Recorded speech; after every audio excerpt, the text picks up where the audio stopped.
Bonjour à toutes, bonjour à tous. Merci d'écouter François. La justice a encore changé la loi pour protéger les grandes entreprises.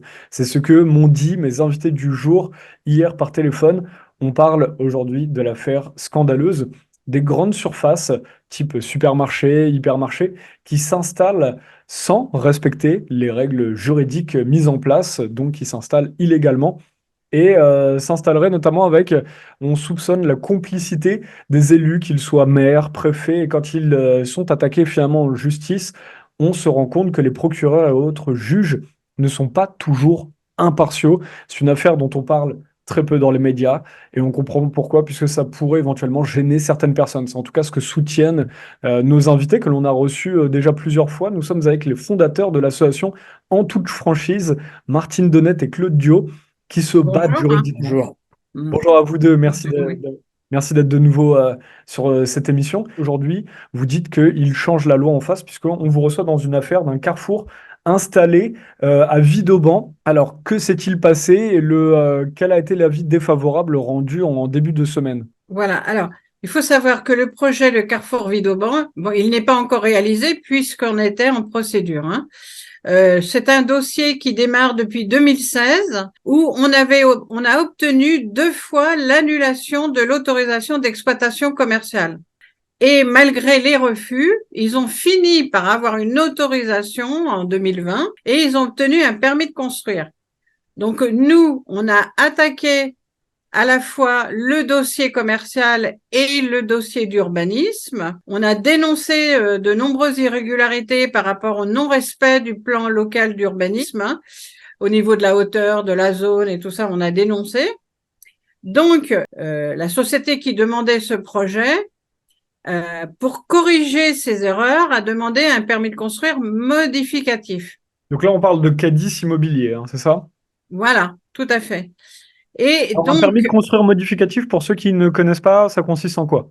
ça consiste à corriger les erreurs que nous dénonçons, nous, dans le dossier. Par exemple, s'ils font 12 mètres, bah, si le plan local d'urbanisme dit que c'est 10 mètres, bon, ils vont rectifier leurs erreurs. Alors là, il faut préciser, donc déjà, j'ai une petite question par rapport à ça, parce qu'il faut rappeler que vous avez vu énormément de manipulations, de corruption que vous dénoncez d'ailleurs dans votre livre 418 milliards. Aujourd'hui, ce permis modificatif, de construire modificatif, veut dire que finalement, ils peuvent y aller sans respecter forcément les règles, et il faut qu'il y ait des citoyens comme vous qui disiez attention. Ce permis de construire est illégal et eux ils font un permis de construire modificatif où ils peuvent finalement s'arranger comme ils veulent. Comment, voilà, ça consiste en quoi? Ce permis de construire modificatif ne respectait pas plus la loi. Il y a eu des modifications, mais il ne respectait pas plus la loi. D'accord. Mais le problème, c'est que quand vous avez attaqué un permis de construire au tribunal administratif et qu'ils vont demander des modifications, ils sont dans l'obligation de communiquer le permis modificatif pendant l'instance. Donc, il y avait une jurisprudence qui disait que le juge ne pouvait garder l'enquête ouverte ou la réouvrir lorsqu'il y avait des éléments nouveaux. Donc, les modifications, c'était des éléments nouveaux. Et là, on voit les juges ont pris une autre position. Ils ont dit, ben non, la procédure, il y avait une clôture d'instruction et les éléments nouveaux que vous apportez, ben, nous ne les prendrons pas en compte. Et la Cour d'appel nous a déboutés. Donc là, c'est Quand le on est, Conseil d'État, là, c'est ça qui vient de. voilà. Donc, par rapport à ça, nous avons fait un recours au Conseil d'État pour casser cette position, puisque jusqu'à présent, le juge pouvait rouvrir l'instance à partir du moment où il y avait un permis modificatif pour réexaminer si le permis modificatif correspondait toujours aux règles du plan local d'urbanisme. Et là, le Conseil d'État a dit niet, on ne rouvre pas, on n'analyse pas si le permis modificatif est dans la règle. Voilà, c'est comment ça se passe aujourd'hui. Donc, on n'est plus dans la recherche de la vérité, on est comment nous éliminer. Comment est-ce que eux justifient-ils ce changement d'avis? Parce qu'il y avait une jurisprudence, ils reviennent dessus. Quelle est leur justification? Eh bien, c'est justement, il n'apporte pas de justificatif puisqu'il n'apporte pas de motivation de cet arrêt.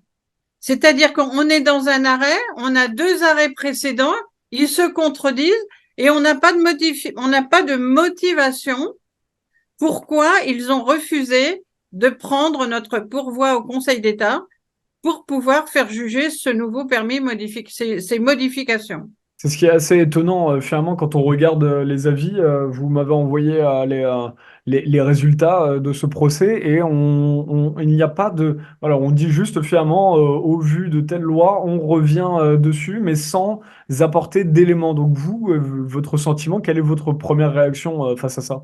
Eh bien là, c'est-à-dire que le Conseil d'État n'a même pas jugé, il a rejeté notre pourvoi.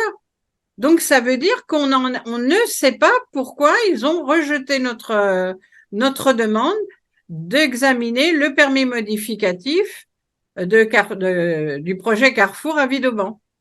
Et, et- et donc là, vous avez l'impression. Pardon, oui, monsieur Dio. Non, non, non, c'est bon, c'est bon. Et là, vous avez l'impression qu'il y a presque un parti pris, finalement, dans cette affaire. À partir du moment où les juges ne veulent pas, nous on leur demande pas de faire des faveurs à l'association en toute franchise, Bien nous sûr. on demande qu'ils jugent les irrégularités. Est-ce qu'une société peut violer les règles du plan local d'urbanisme? À ce moment-là, il n'y a plus de loi, on ne sait plus sur quelle base travailler. Donc, c'est-à-dire que demain, on va avoir un dossier et on va être dans la même configuration, ben, on va pas savoir comment on va pouvoir prendre, comment on va pouvoir prendre le dossier. Et c'est surtout le drame, c'est pour nos avocats. Ils ne peuvent plus se baser sur des jurisprudences. On peut plus se baser sur la loi, puisque la loi est la viole. On peut plus se baser sur les règles d'un plan local d'urbanisme parce que les viole. Et maintenant, on peut même plus se baser sur une jurisprudence. Qu'est-ce qu'on fait? Alors, donc, pour rappel, pour ceux qui ne connaissent pas ces affaires-là, de ces grandes surfaces qui s'installent illégalement, là, on parle de structures qui vont parfois faire des permis de construire pour 4000 mètres carrés, alors que normalement, ils ont le droit pour seulement 2000 mètres carrés. En fait, c'est ce que vous dénoncez en général. On en a parlé. Je renvoie les lecteurs qui nous écoutent aujourd'hui vers nos précédents entretiens que vous pouvez retrouver soit sur notre nouvelle chaîne YouTube ou sur le site. On parle là d'une concurrence complètement déloyale de ces giga-entreprises comme Carrefour là pour aujourd'hui. Mais vous aviez gagné, ah oui, il faut rappeler que vous aviez gagné contre. On a gagné deux fois et on a gagné sur le premier permis. On avait annulé le premier permis et ça a été renvoyé devant la cour d'appel et la cour d'appel n'a pas pris le permis modificatif. Si vous voulez, depuis 2016, donc on est en 2024, ça fait 8 ans que le dossier revient, qu'on dénonce toutes les irrégularités. Il modifie au fur et à mesure de ce que nous dénonçons devant le tribunal administratif. Et au dernier moment, quand on ne peut plus juger toutes les irrégularités, voilà comment on nous déboute, voilà comment on nous rejette. Et ce sont des affaires qui prennent, voilà, on parle là de 8 ans de combat juridique, d'investissement de votre part. Et depuis combien de temps est-ce que vous êtes avec l'association en toute franchise? Rappelez-nous. Depuis, eh ben, on a fêté nos 30 ans, là. 30 ans le 1er 30 ans. janvier 2024. Et vous avez énormément de victoires juridiques depuis 30 ans. Et je parle de cela puisque là, aujourd'hui vous nous dites qu'il change la loi par rapport à ce carrefour de Vidauban, vous avez dit que dans le passé, pardon, monsieur Dio, Ils changent l'interprétation. change l'interprétation de la loi. L'interprétation, voilà. Et là, Parce que quand on a rendu en jurisprudence, là, il y en avait deux. Ils ont pris Ils ont pris la possibilité de bifurquer. voilà, de nous rejeter. Voilà. Et là, donc, pour que je finisse mon idée, c'est que dans le passé, vous aviez déjà vu ça. Ça n'est pas la première fois que vous voyez, après avoir gagné un ou plusieurs procès, finalement, il change la loi. Alors, rappelez, parce qu'on en a déjà parlé longuement, vous et moi, dans d'autres entretiens, mais rappelez rapidement, vous aviez déjà vu ce système où on change, finalement, on interprète la loi comme on veut. Mais écoutez, là, j'ai fait un rapport parce que là, on est avec plusieurs personnes, plusieurs associations Ouais, On est dans les mêmes difficultés. Donc, c'est pas des difficultés sur l'urbanisme commercial, mais c'est sur le système de la justice. Absolument.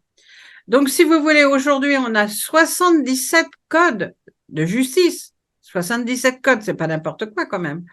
Ça fait combien d'années que les députés et les sénateurs font des débats à l'Assemblée nationale pour faire ces lois, justement.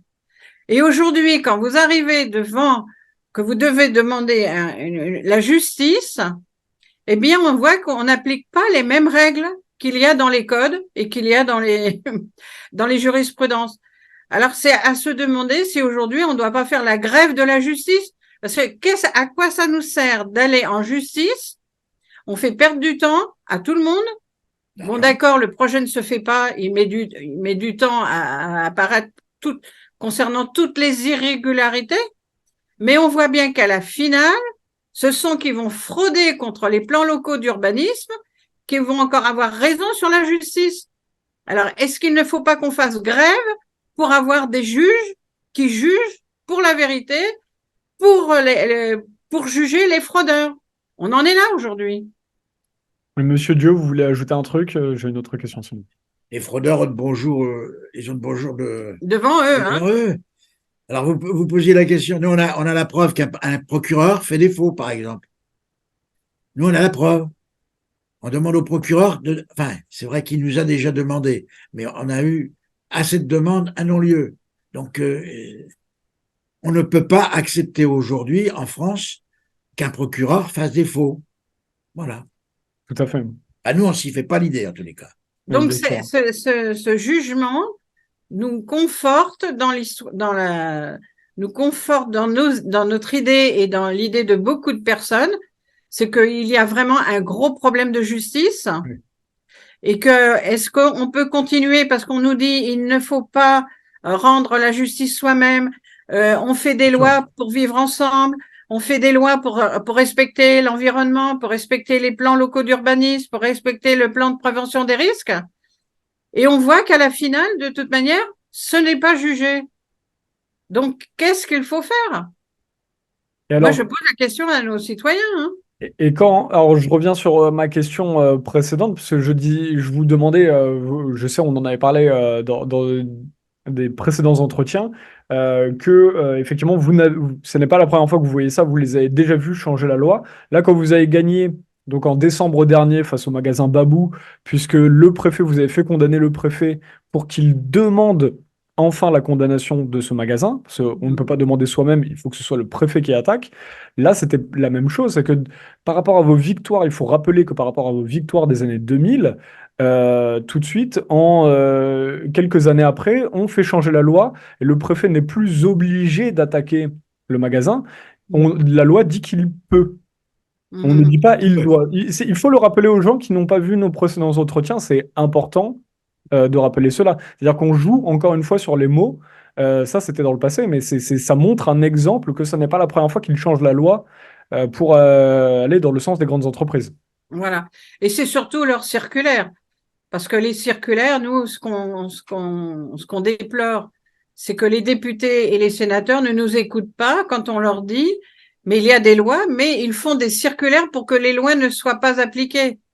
Donc, je vous dis, là, je pense que ça va commencer à chauffer parce qu'il y a on entend beaucoup de gens qui se plaignent. Alors après, on va nous dire, vous êtes pas content d'une décision de justice. Mais Là, c'est pas une décision de justice, puisqu'ils font tout pour pas juger. Voilà. C'est Ça leur l'inverse. permet de pas juger. C'est là où c'est grave. Voilà. Ça leur permet de ne pas juger que le magasin Carrefour ne va pas respecter le plan local d'urbanisme. Merci à vous deux. Mais c'est extrêmement grave et ça n'est pas la première fois. Il faut vraiment envoyer les gens d'ailleurs vers votre livre 418 milliards, la fraude de la grande distribution avec la complicité des élus et des magistrats. Vous pouvez le trouver, c'est aux éditions Talma, édition Talma Studio. Qu'est-ce que vous avez pensé en deux mots vous n'avez peut-être pas vu le film, mais dans Vivant qui est sorti en salle au cinéma en France, Là, on traite enfin de ce sujet-là, puisque c'est évoqué que une grande surface s'installe. Alors, ils prennent l'exemple d'une mafia chinoise qui traite directement avec le maire de la ville. Quand vous voyez une réalisatrice qui parle de cela, qu'est-ce que vous en pensez? Alors, d'abord, on n'a pas encore eu le temps d'aller regarder ce livre, mais Ce film. à chaque fois le livre, excusez-moi, le film, mais à chaque fois qu'il y a des initiatives, eh bien, il faut les mettre en valeur. Et dès qu'on aura dès qu'on aura été voir ce film, eh ben, on en fera écho. Voilà. Mais surtout, la Oui, chose que j'ai allez-y. oublié de préciser quand même, c'est que vous voyez que les commerçants qui investissent pour défendre leurs droits fondamentaux, eh bien, c'est eux qui vont encore être spoliés, qui vont être ruinés, parce que quand ce hypermarché ou ce supermarché va arriver, il va y avoir automatiquement des conséquences. Et surtout que sur la commune de Vidauban, il s'est installé un centre commercial qui n'est pas passé aussi en commission d'urbanisme commercial. Donc, si vous voulez, c'est sans fin tant qu'on n'aura pas une vraie justice. Et c'est ça maintenant. Il faut travailler pour qu'on ait une vraie justice en France. Là, ce que vous dites, c'est que quand finalement ce permis de construire sera accepté et que le carrefour sera créé, finalement, ce sont les petits commerçants de Villeurbanne qui vont Ah ben, trinquer. automatiquement. Oui, puisqu'il s'est installé un autre centre commercial. Alors, Il s'est installé un autre centre commercial sur Vidauban. Bien sûr. Donc, si vous voulez, ils ne sont jamais punis puisque il y a tous ces comment c'est les élus hein, quand même. Hein. ces L'élu, là, présentement, c'est l'élu qui quand même. ces façons de faire Mm. et le soutien du gouvernement pour que ça se passe comme ça. Parce que si vraiment il se sentait concerné, ben il ferait que la justice soit rendue. Et d'ailleurs, j'en profite pour réitérer un appel qu'on avait passé. Voilà, à chaque fois qu'on traite de ce sujet-là, on le passe à François parce que c'est important pour nous de parler de cette thématique. On ne comprend pas d'ailleurs pourquoi les journalistes ou les rédactions ne laissent pas leurs journalistes traiter librement ce sujet qui aujourd'hui engendre la destruction d'emplois, la destruction de petites entreprises. Et on en parlait, Monsieur Dio et Madame Donnette nous en parlaient dans le passé. Quand un petit commerçant perd son entreprise, il a honte, alors que finalement, c'est un système qui le met à mal. Et aujourd'hui, j'aimerais qu'il n'y ait pas que vous deux qui traitiez de ces sujets-là. Si vous êtes un petit commerçant, que vous avez vu ça, que vous avez perdu votre petite entreprise, n'ayez pas honte. On se rend compte que c'est un système. Vous pouvez nous écrire à rédaction@francoir.fr. Le lien s'affiche en bas de l'écran, rédaction@francoir.fr. Voilà, on vous donnera la parole. C'est extrêmement important de traiter ce sujet-là. Et merci à vous deux encore une fois de vous battre autant pour tout le monde, puisque vous me disiez au début, avant qu'on allume l'enregistrement, quand on s'est dit bonjour, vous me disiez que c'est parfois dur de tenir le coup quand vous êtes les seuls sur autant d'affaires, voilà, avec l'association en toute Et puis, franchise. À affronter ce genre de. ce genre de jugement, ça décrédibilise aussi l'action de notre association et ça ne donne pas le moral ça ne donne pas le moral à nos adhérents qui nous ont soutenus pendant des années. Bien sûr, Voilà. bien sûr. C'est une stratégie, hein. Comme ils éliminent les paysans, hein, ils font la même chose, hein. Voilà. C'est le Merci en même tout cas. principe. Ouais. Merci à tous les deux d'être venus une Merci nouvelle fois. beaucoup. Merci. Et on espère vous recevoir pour des bonnes nouvelles la prochaine Oui, fois, oui, oui, oui. mais Oui, on n'a pas dit, mais Babou a fait appel, hein. Si, on en a parlé. Voilà. on en avait parlé par téléphone, mais pas dans l'entretien. Donc oui, On va Voilà. régler le Babou dossier. a fait appel. Que ce soit. Voilà. À très bientôt. Merci à vous deux et Au merci à revoir. tous les lecteurs d'avoir regardé cet entretien. Vous Merci. pouvez regarder les précédents, soit sur notre chaîne YouTube FS Actu Info et sinon sur le site françois.fr. Merci encore à vous tous et à adhérer à l'entreprise en toute franchise si ce n'est pas déjà fait. Merci beaucoup. À Merci de bientôt. votre soutien. Au Au revoir. revoir. Au revoir.